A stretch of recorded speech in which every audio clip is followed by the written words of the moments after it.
Hello and welcome to Roots of Today, the podcast where the past meets the present. With every episode, we journey through time, uncovering the lessons, parallels, and connections between historical milestones and current events to create a deeper understanding of the compelling stories and issues that shape the news.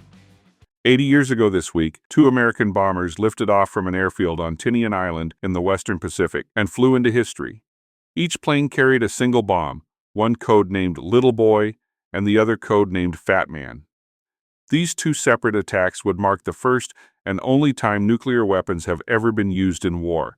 For many Americans in 1945, the use of the atomic bomb seemed not just justified but necessary, a scientific miracle that ended the war quickly, spared countless American lives, and served as a powerful warning to future adversaries.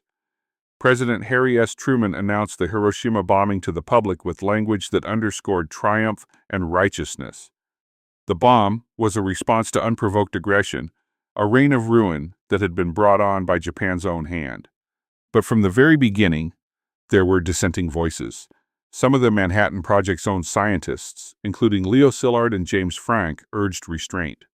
Allied leaders such as Admiral William Leahy and General Dwight Eisenhower questioned the necessity of the bombings. In Japan and beyond, survivors of the bombings recounted the devastation in moral and human terms that clashed with triumphant official narratives. Today, the debate over the use of the atomic bomb is far from settled. What was once a largely accepted account, that the bombs were dropped to end the war swiftly and save lives, has been increasingly challenged by historians, ethicists, and international legal scholars. Critics argue that Japan was already seeking surrender, that the bombings were motivated by diplomatic posturing toward the Soviet Union, or that they constituted a war crime against civilians. Others counter that revisionist arguments ignore the brutal context of the Pacific War and downplay the enormous human cost of a conventional invasion.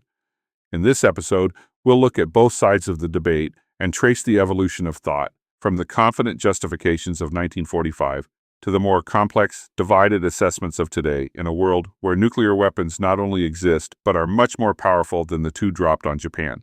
This is Alan, your host, reminding you to grab your coffee, tea, or whatever beverage you desire so we can get started.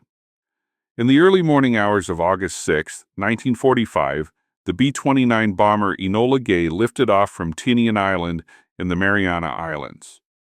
Commanded by Colonel Paul W. Tibbets, Jr., the aircraft carried a crew of 12 men and a single bomb, Little Boy, the first nuclear weapon ever used in combat.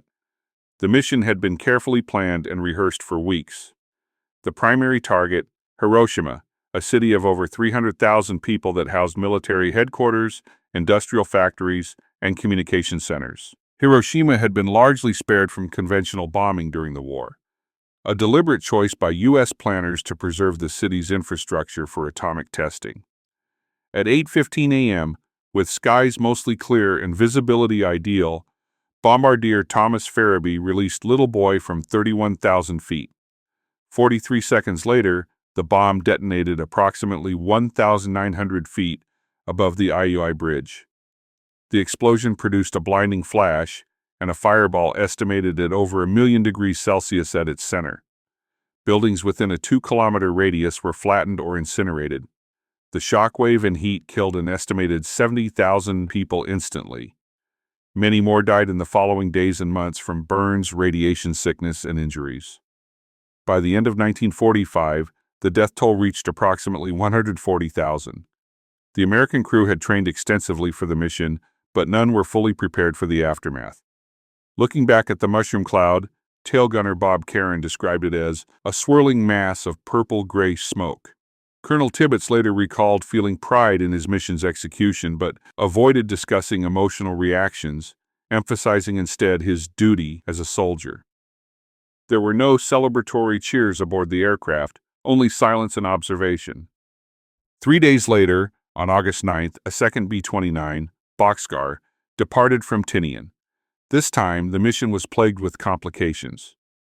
The aircraft, piloted by Major Charles Sweeney, was originally assigned to target Kokura, a city with significant military production. However, heavy cloud cover and smoke from nearby bombings obscured visibility, forcing the crew to divert to the secondary target, Nagasaki. At 11:02 a.m., Fat Man, a plutonium-based bomb more powerful than Little Boy, was dropped through a break in the clouds. The bomb exploded about 1,650 feet above Nagasaki's Urakami Valley. Although Nagasaki's topography, with surrounding hills, partially contained the blast, the destruction was nonetheless catastrophic. An estimated 40,000 people died instantly. The death toll would rise to around 70,000 by year's end. The crew of Boxcar had faced fuel issues, miscommunication with the photography plane, and last-minute target changes. Despite the difficulties, they carried out their orders. Some later expressed mixed feelings. Flight engineer John Kuharek said, "We were all soldiers. We did what we were told." Both missions were deemed operational successes by the U.S. military. President Truman addressed the nation after the Hiroshima bombing, stating, "We have used it in order to shorten the agony of war."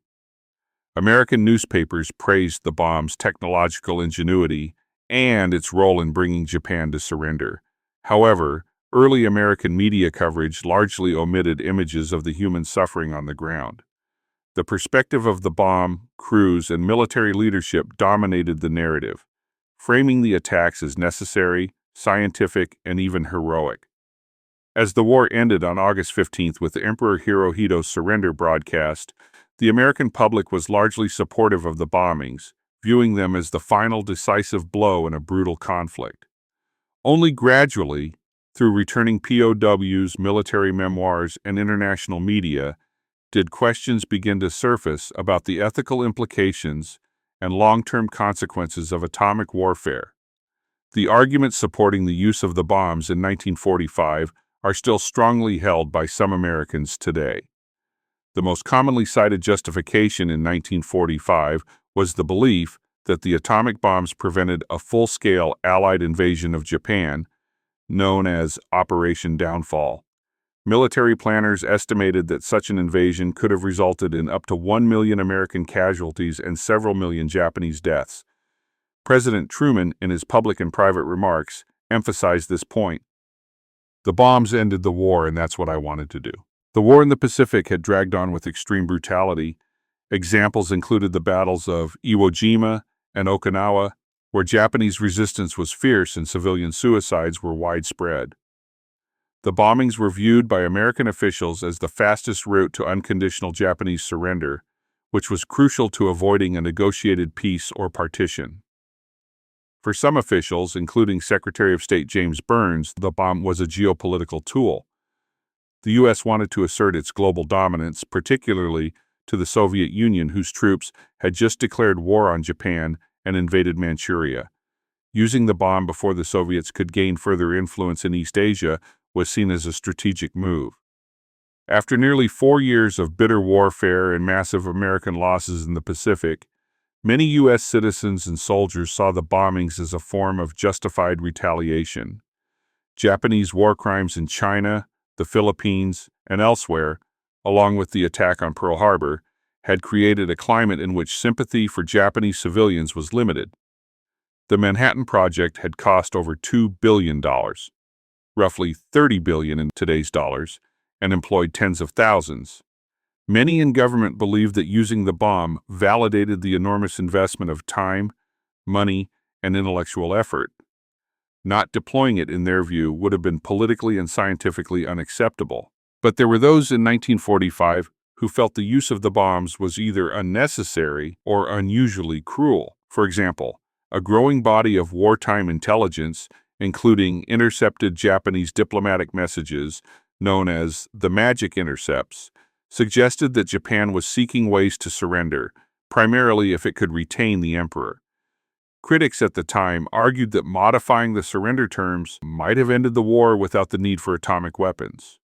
Also, even before the bombings, many prominent figures opposed the targeting of civilians. Admiral William Leahy, Truman's chief of staff, later wrote, "The use of this barbarous weapon was of no material assistance in our war against Japan." He and others believed the bombings violated long-standing principles of proportionality and civilian immunity. Several Manhattan Project scientists proposed a non-lethal demonstration of the bomb's power, such as detonating it over an uninhabited island, as a way to compel Japan's surrender without mass casualties. This idea, outlined in the Frank Report in June 1945, was ultimately rejected by military planners. Some contemporaries, including General Douglas MacArthur and Undersecretary of the Navy Ralph Bard, believed that the Soviet entry, not the bombs, would force Japan's surrender. The Soviet Union did invade Manchuria on August 8th, 2 days after Hiroshima and 1 day before Nagasaki. Yet, while MacArthur and Bard believed that was the event that forced Japanese capitulation, there is also debate about the motives of Joseph Stalin, with some believing he knew the bombs would force a Japanese surrender and he was taking advantage, trying to grab as much territory as possible considering the circumstances. Finally, critics at the time argued that racism played a role. Dehumanizing portrayals of the Japanese in American media may have lowered the psychological threshold for mass civilian killing. In the decades since World War II, support for the use of the atomic bombs has persisted in both scholarly and public circles, though often in a more nuanced form. While fewer modern historians express unqualified approval, several still defend the bombings as a tragic but necessary act given the wartime context. Their arguments tend to focus on strategic necessity, historical realism, and the dangers of presentism. The most common argument in support for the bombings is the same one expressed in 1945, that is, dropping the bombs was a military necessity to avoid the human cost of an invasion. Modern pro-bomb scholars continue to emphasize the projected human cost of a land invasion of Japan. In the 2009 work, Hell to Pay, military historian D.M. Jengreco presents detailed analysis of Operation Downfall, showing that U.S. planners anticipated between 250,000 and 1 million American casualties, with up to 10 million Japanese deaths. He argues that the bombs, horrific as they were, ended the war quickly and saved more lives than they took. Similarly, Wilson D. Miscampbell, in the 2011 book The Most Controversial Decision, writes that, in the absence of an effective alternative, the bombs were a legitimate strategic choice made by leaders operating under immense pressure. Proponents also see the deeply entrenched militarism of Japan's wartime government in 1945 as an impediment to a surrender. In Prompt and Utter Destruction, written in 1997, J. Samuel Walker argues that many Japanese leaders, particularly the army faction, were prepared to fight to the death, even encouraging mass civilian resistance. The bombs, he contends, provided the psychological shock needed to overcome this intransigence, giving Emperor Hirohito political cover to surrender. It's also important to consider what had already happened to Japan's cities before the atomic bombs were dropped. By the summer of 1945, the United States had carried out an extensive and devastating firebombing campaign under General Curtis LeMay. Using low-altitude night raids with incendiary bombs, LeMay targeted densely populated urban areas built mostly of wood and paper. The most infamous of these raids was the firebombing of Tokyo in March 1945, which killed an estimated 100,000 people in a single night. More than died instantly in either Hiroshima or Nagasaki. By the time the atomic bomb was ready, most of Japan's major cities had already been reduced to rubble. According to some military planners, Hiroshima was targeted in part because it was one of the few urban centers that remained largely intact, allowing the bomb's destructive power to be clearly measured. From this perspective, some historians argue that the ethical threshold of mass civilian targeting had already been crossed well before August 6th. The atomic bomb, while novel in technology, was not a radical departure from what had already become accepted wartime practice: total war aimed at civilian and industrial centers alike. In that context, the atomic bomb was seen not as a moral leap, but as a more efficient, if horrifying, continuation of an already brutal air campaign. For supporters of the decision, this challenges the view that Hiroshima and Nagasaki represented a uniquely immoral act, arguing instead that the alternative, prolonging the existing carnage, may have been even worse, Walker and others note that the firebombing of Tokyo, which killed more civilians than either Hiroshima or Nagasaki, and yet failed to move Japanese leaders toward peace. The atomic bomb, by contrast, ended the war within days. Modern defenders of the bomb also argue that no serious alternative was available in the moment.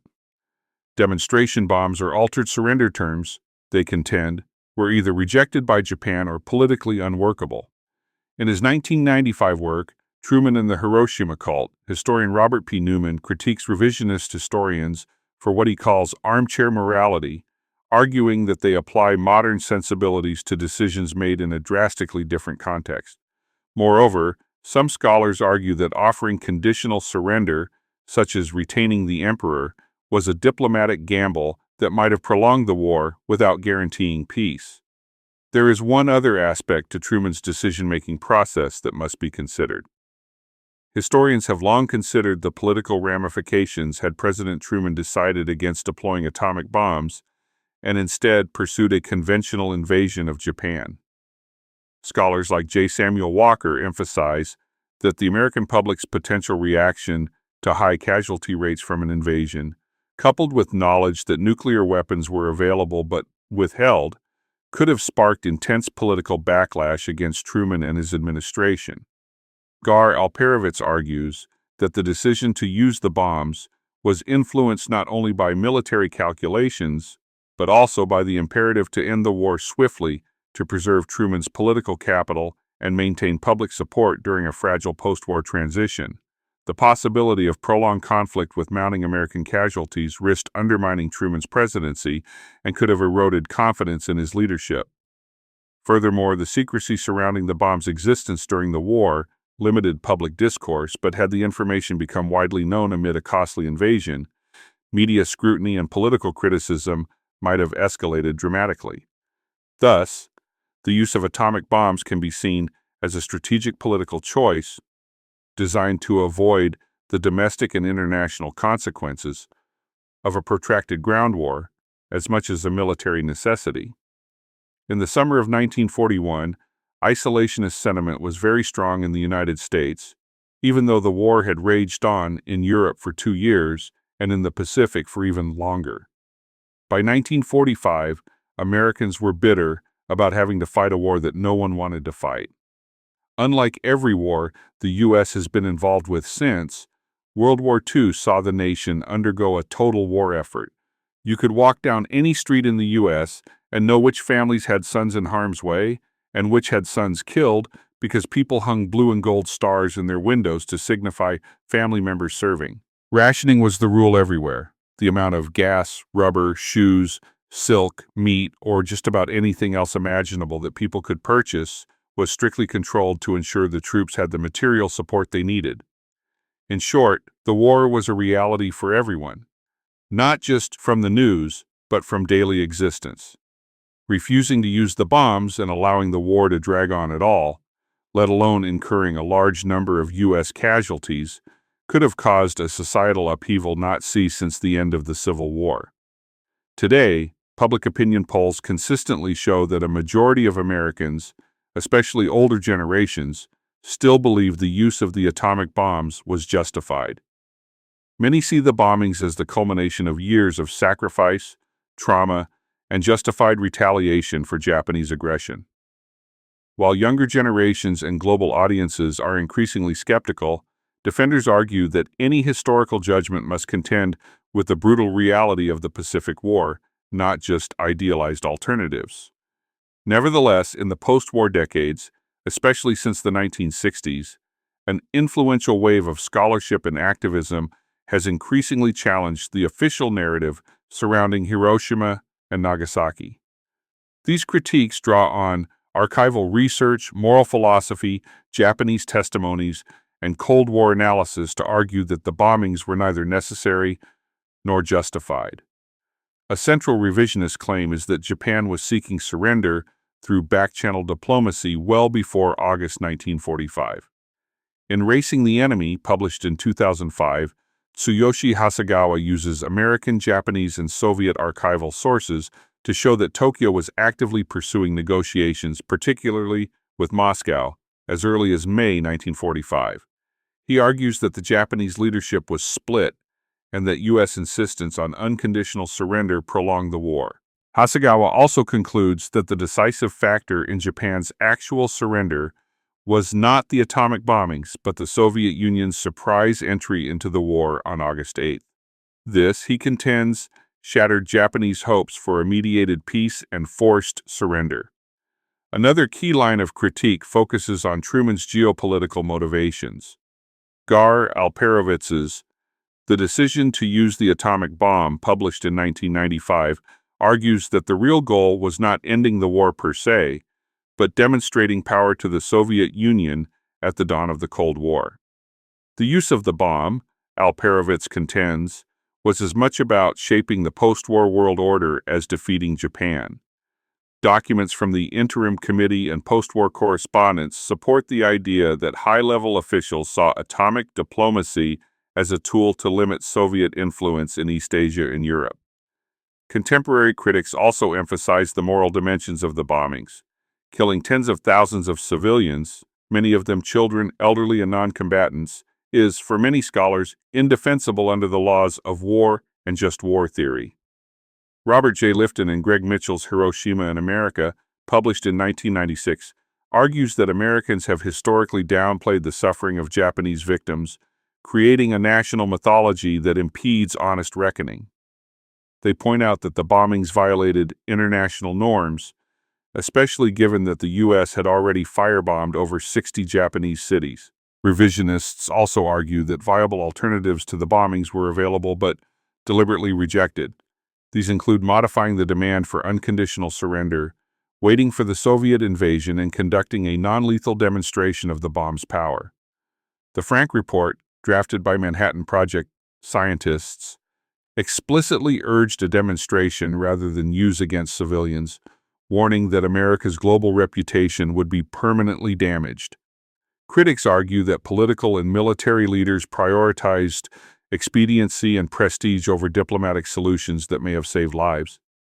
The personal stories of Hibakusha, survivors of the bombings, have become increasingly central in modern scholarship and public remembrance. Works like The Atomic Bomb, Voices from Hiroshima and Nagasaki by Selden and Selden in 1989 bring first-hand accounts of suffering, disfigurement, and radiation illness into the historical narrative. These voices challenge impersonal strategic analyses, placing the human cost front and center. Survivors' testimonies, often ignored in early U.S. historiography, have sparked international movements for nuclear disarmament and reframed Hiroshima and Nagasaki as moral tragedies rather than military triumphs. Furthermore, many critics argue that the atomic bombings set a dangerous precedent for nuclear warfare. As the world continues to live under the shadow of nuclear proliferation, Hiroshima has become a global symbol of the catastrophic potential of modern weapons. So where does that leave us? 80 years after the cities of Hiroshima and Nagasaki were reduced to rubble in mere seconds, the debate over the atomic bombings remains deeply unresolved. What was once a matter of triumphant consensus in American public discourse has become a site of profound moral and historical reckoning. The central question, was the use of the bomb justified, has evolved into a broader inquiry. How do we weigh necessity against ethics in times of total war? What do we owe to the past, and how do we carry its lessons into an uncertain nuclear future? In 1945, the immediate context of the Pacific War gave many Americans little reason to doubt the bomb's use. It was seen as a grim but effective solution to a brutal conflict. Leaders like President Truman and General Groves defended their decision as one that saved lives, avoided a bloody invasion, and brought a swift end to hostilities. The American people, weary after years of sacrifice, largely agreed. For them, the atomic bomb was a symbol of victory, not a subject of shame. But even in that moment, there were cracks in the narrative. Dissenting scientists, skeptical generals, and quiet doubts about the necessity and morality of targeting civilians on such a scale. In the decades since, these voices have grown louder and more urgent. Historians have unearthed intelligence suggesting Japan's willingness to surrender. Ethicists have questioned the morality of obliterating entire cities, and survivors have shared stories that force us to confront the human cost of the decision. Modern scholarship now occupies a complex middle ground. Some argue the bombings were the least worst option among terrible choices. Others contend they were unnecessary acts of violence, shaped more by post-war politics than wartime necessity. Still others see them as the original sin of the nuclear age, a moment when the line between military action and mass extermination was irrevocably crossed. What has become increasingly clear is that the legacy of Hiroshima and Nagasaki is not confined to the past. It radiates outward, into debates about warfare, morality, race, technology, and international law. It reverberates in today's concerns about nuclear proliferation, the ethics of deterrence, and the power held by those who command weapons of mass destruction. For Japan, the bombings are remembered as national trauma, as cautionary tales, and as calls for peace. For the United States, they remain a deeply ambivalent symbol of scientific triumph and moral compromise, of victory and devastation. Globally, Hiroshima has become a shorthand for annihilation and a rallying cry for disarmament. Commemorating the 80th anniversary invites not just remembrance but responsibility. The survivors, many of whom are now in their 90s, continue to speak out, not out of hatred or vengeance, but to urge the world never to repeat what they lived through. Their testimonies, coupled with evolving historical scholarship, challenge us to move beyond binary thinking. The question is not only whether Truman was right or wrong, but whether we have learned anything from the unimaginable power that was unleashed that August. In reflecting on this anniversary, we are not merely revisiting a controversial wartime decision. We are engaging with one of the most profound turning points in human history, the moment when humanity acquired the means to destroy itself and chose, for better or worse, to use it. As we remember Hiroshima and Nagasaki, we are called not just to mourn, or to defend, or to debate, but to ask a more urgent question: what do we do now, knowing what we know, having seen what we've seen? The answer to that question, like the memory of those cities, belongs to all of us. That concludes this week's episode. If you find this podcast informative or entertaining, please like and subscribe on whatever platform you use to listen. The same goes if you tune in on YouTube. Also, if you have anything you would like to add to the conversation, or if there is a topic you would like to see covered on this show, please leave a comment.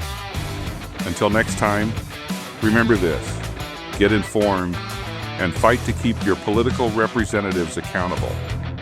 Your freedom depends on it.